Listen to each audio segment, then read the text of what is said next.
Essa passagem que lemos, ela é uma narrativa sobre algo que acontece após um dos milagres que nós chamamos de multiplicação dos pães.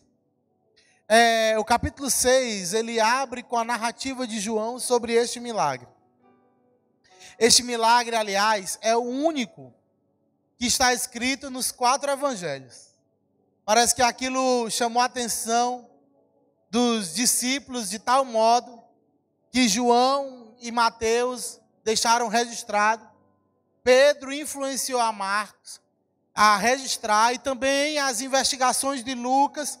Isso lhe chamou a atenção, que ele colocou. Nos 4 evangelhos, você vai ver essa história. Jesus multiplicando pães. E aquela multiplicação de pães, ela serviu para a fama de Jesus. De tal forma que João, ainda no capítulo 6, no versículo 15, ele nos relata que Jesus teve que sair do ambiente em que ele estava, em que ele havia multiplicado os pães, e ele se retirou dali, porque o povo queria pegá-lo e transformá-lo num rei. Essa coisa do poder político, baseada na ação assistencial, já dava ibope naqueles dias. E o povo, depois de ver Jesus multiplicando os pães, queriam pegá-lo e transformar dele um rei. E ele sai, sobe o monte para orar, não sem combinar com os seus discípulos que eles passariam o mar da Galileia. E os irmãos conhecem essa história. Mas o que acontece, que eu quero chegar, é que no outro dia, a multidão que havia comido o pão foi para o mesmo lugar, porque eles tinham visto que Jesus não tinha entrado no barquinho. E chegando lá, eles queriam ver Jesus. E começaram a procurá-lo. E o que eles não sabiam é que Jesus, durante a madrugada, a 3ª ou 4ª vigília, havia atravessado o mar, andando sobre as águas e entrado no barquinho. Mas eles, por algum motivo, procuram, não acham, e alguém tem uma ideia. Vamos atravessar, que ele deve estar lá para as bandas de Cafarnaum. E dito e feito. Quando eles chegam lá em Cafarnaum, eles se dão de cara com Jesus. E eles se impressionam que Jesus chegou naquele lugar sem o auxílio de um barco. Que Jesus havia atravessado aquela porção d'água sem o auxílio de um barco. E aí eles perguntam: mestre, como é que você chegou aqui? Quando você chegou aqui? E Jesus, então, responde o que eles não perguntaram. Ao invés de dizer a forma miraculosa, como havia chegado no outro lado, Jesus responde dizendo: olha, vocês me seguem, vocês têm me seguido, não porque vocês creem em mim, vocês têm me buscado, não pelos sinais que eu faço, vocês têm me buscado porque eu multipliquei o pão, vocês comeram, encheram a barriga e ficaram saciados. Jesus olha para eles e, com toda sinceridade, ao invés de responder como havia chegado em Cafarnaum, Jesus começa a explicar que eles o seguiam não porque criam que ele era o Filho de Deus, não porque criam que ele era o Messias revelado, não porque criam que ele era o próprio Deus, não porque criam que ele era a esperança de Israel, não porque criam que ele era o Messias, mas porque eles viam em Jesus alguém que os podia dar pão, alguém que podia resolver as suas necessidades físicas, alguém que podia solucionar o problema da fome, alguém que podia solucionar os problemas físicos que eles passavam. E esse mesmo alerta de Jesus, ele nos serve para os dias de hoje. Não é que Jesus não seja capaz de solucionar os seus problemas. Pelo contrário, ele é muito capaz. E não é que você não possa orar clamando que Deus solucione suas causas, os seus problemas, que Ele resolva as suas necessidades. Não é isso, você pode, você tem liberdade para assim o fazer. Mas o que Jesus censura aqui é aqueles que veem nele somente um resolvedor de problemas, um solucionador de conflitos, alguém que está apto e somente apto para isso, para resolver e facilitar a sua vida. Sabe, Jesus, ele pode sim lhe ajudar numa causa que você tenha na justiça. Ele é capaz sim de curar uma enfermidade que porventura você padeça. Ele é sim capaz de solucionar os problemas do seu casamento. Ele é alguém nitidamente capaz de arrumar, de lhe dar graça para arrumar a sua situação financeira, de lhe ajudar a passar no concurso, no vestibular, a conseguir um emprego. Jesus, ele é o dono do ouro e da prata. Ele abre portas e a porta que ele abre não tem quem fecha. E a porta que ele fecha não existe quem possa abrir. Mas ele é muito mais do que um curandeiro, do que um milagreiro. Ele é muito mais do que alguém que nos provê bênçãos. Ele mesmo vai dizer isso mais na frente. E aí ele instrui aqueles que o seguem, dizendo assim: sirvam a Deus, trabalhem, não pela comida que perece, mas pela comida que permanece para a vida eterna, a qual o Filho do Homem vos dará, porque a este o Pai, Deus, o selou. Ele instrui que ao invés de os homens seguirem a Deus, para que Ele solucione os problemas dessa dimensão, os homens deveriam segui-lo em busca da vida eterna.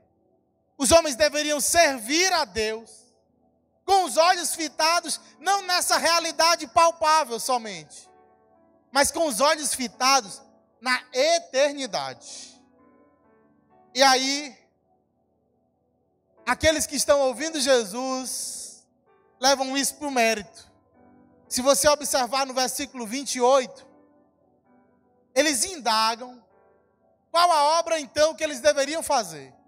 Eles perguntam dizendo: que faremos para executarmos as obras de Deus? Ao passo que Jesus nos responde dizendo: a obra de Deus é esta, que creiais naquele que Ele enviou. Sabe, os homens perguntam acerca do mérito, o que é que eles podem fazer para servir direitinho a Deus. O que é que eles podem fazer para serem aceitos por Deus? O que é que eles podem fazer para suas obras receberem o ok de Deus? Eles estão pensando na base do mérito, sobre o que é que eles podem fazer para merecer a aprovação de Deus. E aí Jesus responde-os que não depende do que a gente faz, que não há nada que nós possamos fazer para alcançar a aprovação de Deus, para alcançar o perdão de Deus. Não há nada que nós possamos fazer para alcançarmos a aceitação de Deus, porque nós somos, por natureza, Paulo vai dizer em Efésios, por natureza, filhos da ira. Isaías nos diz que as nossas boas obras são como trapos de imundície. Ou seja, não há obra louvável o suficiente para lhe fazer credor de Deus, para ele ficar lhe devendo a salvação. Jesus olha e diz assim: olha, não é o que vocês fazem, é que vocês creiam naquele que pode fazer por vocês, no Filho do Homem a quem Deus enviou. Essa noite é uma noite especial para nós, porque nós nos relembramos disso. Nós não relembramos que não foi pelo que nós fizemos, não é pelos nossos bons e belos atos, não é pelo nosso currículo que nós recebemos a aceitação de Deus.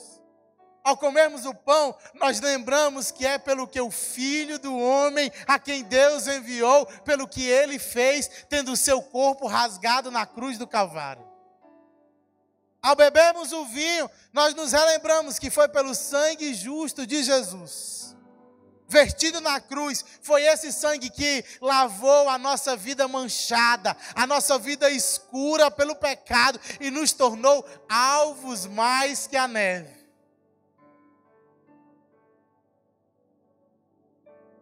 Mas aquele pessoal estava com os olhos tão fechados. E após Jesus alimentar toda uma multidão com 5 pães e 2 peixinhos, eles entendem logo que Jesus está dizendo que Ele é o Filho do Homem, enviado por Deus. E ele diz assim: mas que sinal? Que sinal tu tem para nos mostrar? Para que creiamos em Ti. O que é que Tu opera de especial para que a gente possa crer em Ti? Estamos falando de pessoas que experimentaram há 24 horas a porção que os alimentou miraculosamente. Alguém que viu, aliás, muitos que viram, uma cesta de 5 pães e 2 peixinhos sendo multiplicada, e aquilo alimentar mais de 5.000 homens, fora mulheres e crianças. E eles olham para Jesus e dizem assim: mas que sinal que tu tem para que a gente possa crer que tu és o Messias? Isso nos leva à conclusão de que os milagres, eles são importantes para fortalecer a fé de alguém. Mas o que gera a fé em alguém é a pregação do Evangelho, que faz nascer no coração dele uma fé viva, uma fé que crê em Cristo sem nunca tê-lo visto, uma fé que leva o coração egoísta do homem a se submeter ao Rei dos Reis e Senhor do Universo. Porque experimentar milagre, aquele povo experimentou. E ainda tem mais, eles permanecem dizendo assim, sabe, Moisés, ele fez sinais para nós. No versículo 31 ele diz: os nossos pais comeram o maná no deserto, como está escrito, deles a comer o pão do céu. Eles estão dizendo: olha, Jesus, tu está dizendo que tu é o Messias? Pois está faltando milagres, está faltando um sinal. A tradição dizia que o Messias viria e faria descer pão do céu. E eles começam a dizer assim: Moisés já nos deu um sinal. Lá no deserto, a gente acredita que ele era profeta, porque lá no deserto, os nossos pais comiam maná no deserto. Ao que Jesus o responde: na verdade vos digo que Moisés, versículo 32, não vos deu o pão do céu, mas o meu Pai vos dá o verdadeiro pão do céu. Jesus está dizendo: o sinal que vocês estão creditando a Moisés não veio do próprio Moisés. Foi uma ação de Deus para representar o verdadeiro pão do céu. E aí ele muda a expressão e ele diz assim: porque o pão de Deus é aquele que desce do céu e dá vida ao mundo. Deus deu pão do céu, lá no deserto, como sinal de que um dia ele daria não somente o pão do céu, ele daria o pão de Deus. Porque Jesus é o próprio Deus. Aliás, Jesus é o Filho unigênito de Deus. Ele é o poder criador de Deus, que fez todas as coisas. Jesus e Deus são um só. E agora ele está dizendo, o pão de Deus é aquele que desce do céu e dá vida ao mundo. E aí os homens entenderam isso na linguagem literal.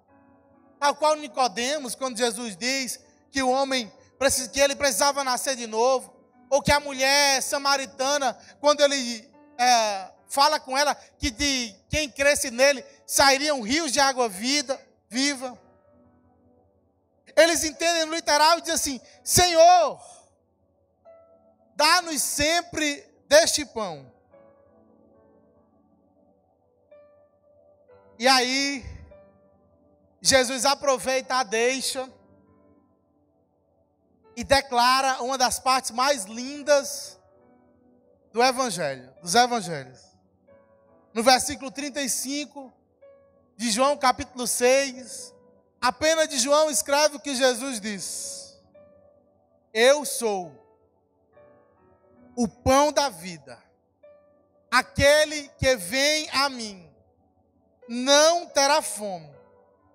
E quem crê em mim nunca terá sede. Sabe, Jesus revela que ele não é alguém somente, ele não é somente alguém capaz de fazer milagres. Ele não é somente alguém capaz de pegar um lanchinho de 5 pães e 2 peixinhos e alimentar toda uma multidão. Ele não é somente alguém capaz de curar um leproso. Ele não é somente alguém capaz de trazer de volta à vida um morto. Ele não é somente alguém capaz de solucionar o problema do seu casamento. Ele não é somente alguém capaz de dar a esperança de volta à sua vida. Ele é mais do que isso. Ele é, na verdade, o pão da vida. Ele é, na verdade, o pão que aquele que dele comer terá vida. E não somente vida aqui nesses dias, mas terá vida eterna. Ele é aquele que ressuscita os mortos, mas os mortos espirituais. E uma vez que nós participamos deste pão, nós temos o nosso nome escrito no livro da vida e a vívida esperança de um dia ouvir a trombeta tocar e irmos para o nosso lar na glória celestial.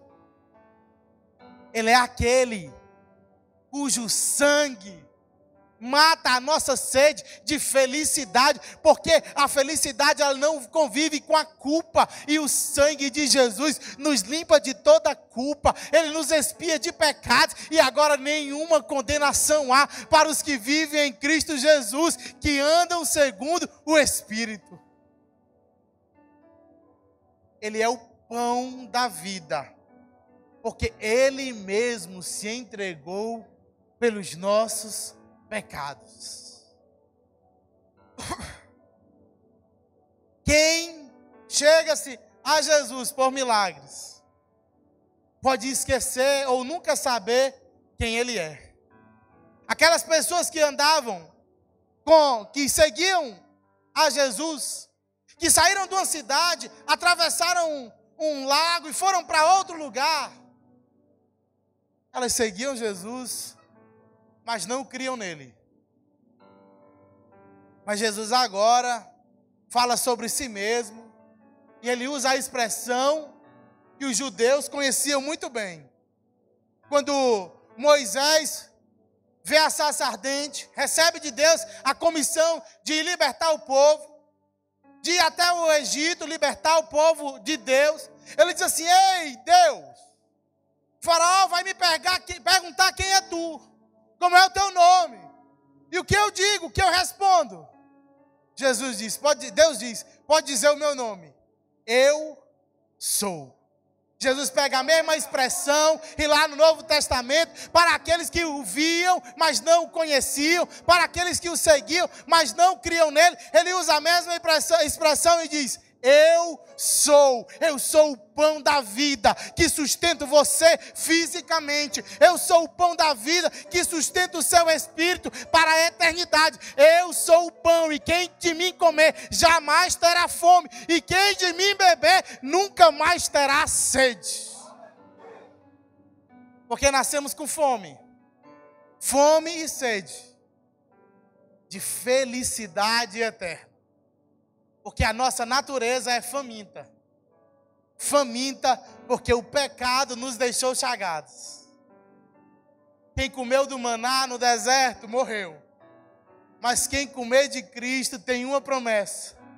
No último dia, quando o nosso mestre assim chegar, nós seremos ressuscitados. A morte não poderá nos vencer.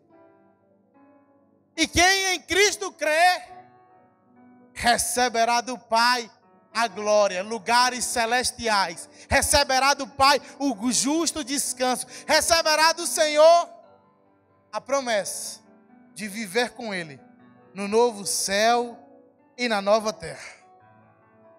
E aí Jesus diz algo interessante. Que o Pai, no versículo 32, tudo o que o Pai me dá, virá a mim. E o que vem a mim, de maneira nenhuma, lançarei fora. Eu quero concluir nesse versículo. Na certeza de que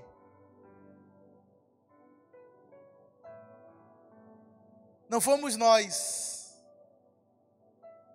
que pela nossa bela mente, ou pelos nossos belos atos, ou pela nossa boa personalidade, pelo nosso bom caráter, pela forma interessante que nós somos, pelo nosso intelecto apurado, pelas nossas ideias iluminadas, não fomos nós, pela nossa própria ação, que fomos até Jesus. Mas foi o próprio Deus, por intermédio do seu Espírito Santo, que nos convenceu da justiça, do pecado e do juízo. E nos levou até Jesus. Foi o próprio Deus que nos convenceu que nós sozinhos estávamos andando para o inferno. E convencidos por Deus, aí sim nós abraçamos a Jesus. Abraçados por Deus, nós abraçamos a Jesus. E Jesus nos dá uma certeza. Que o que é dado a Ele, Ele não lança fora. E talvez você se sinta muito incapaz de permanecer servindo a Deus. Talvez você olhe para os problemas da sua casa, da sua vida. Talvez você olhe para a forma como você nasceu, não tenha sido planejada. Ou talvez você seja até mesmo fruto de um pecado. Mas se Deus lhe trouxe até Jesus, saiba de uma coisa. Jesus lhe abraça. Jesus lhe perdoa. Jesus lhe aceita. Jesus lhe toma para si. Jesus tem interesse em morar na sua vida. Jesus tem interesse em ser o seu Senhor. Jesus tem interesse em ser o pão que você precisa comer diariamente para não ter fome. Por maiores sejam os traumas que você tenha, Jesus, Ele não desiste de você, porque o próprio Espírito de Deus lhe conduziu até Cristo. Que em nome de Jesus, essa palavra lhe alcance. E se porventura você ainda não entregou a sua vida a Jesus, hoje é um dia especial para você o fazê-lo.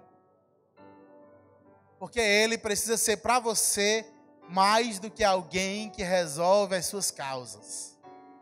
Ele precisa ser para você mais do que alguém que lhe opera um milagre.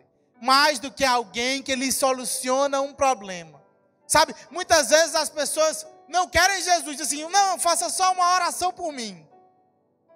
E a gente faz. Nós fazemos oração. Porque o próprio Jesus multiplicou pães. Mas ele não deixou ignorante as pessoas. Nós não podemos seguir a Jesus sem crer no que ele é. Nós não servimos a Deus se andamos atrás de Jesus somente para resolver os nossos problemas. Para concluir, nessa semana nós somos um evangelismo noturno. E o Micael Macedo falou algo muito interessante. Todas as pessoas esperam que Jesus resolva os seus problemas. Lhes ajudem a tirar boas notas no vestibular. Mas o seu maior problema não é um vestibular, não é uma doença, o seu maior problema não é um divórcio, o seu maior problema não são boletos a pagar. Eu fiquei estranhando, porque geralmente o adolescente nem tem boleto, né? Mas é verdade. Não são as suas contas, não é um nome no SPC, não é um casamento desfeito, não é um filho problemático. O seu maior problema é que nós somos pecadores e você precisa se encontrar com Jesus, o pão da vida, para que Ele perdoe os seus pecados e escreva o seu nome no livro eterno e more dentro do seu coração. E onde você chegar, Jesus chega com você. A sua alma terá fome e sede de felicidade, satisfeita em Cristo Jesus, o nosso Salvador. Se alguém deseja aceitar Jesus, se alguém deseja entregar a sua vida por Jesus, se alguém, na verdade, deseja ser aceito por Jesus, eu quero lhe dizer que aquele a quem o Pai o traz para Ele, Ele de maneira nenhuma lançará fora. Eu não sei se tem aqui alguém que precise encontrar com Jesus, mas faça isso hoje, porque Ele é o pão de Deus que desceu dos céus para matar a nossa fome e sede de felicidade eterna, já que o pecado não nos deixa ser felizes. Que Deus em Cristo nos abençoe. Agradeço a oportunidade em nome de Jesus.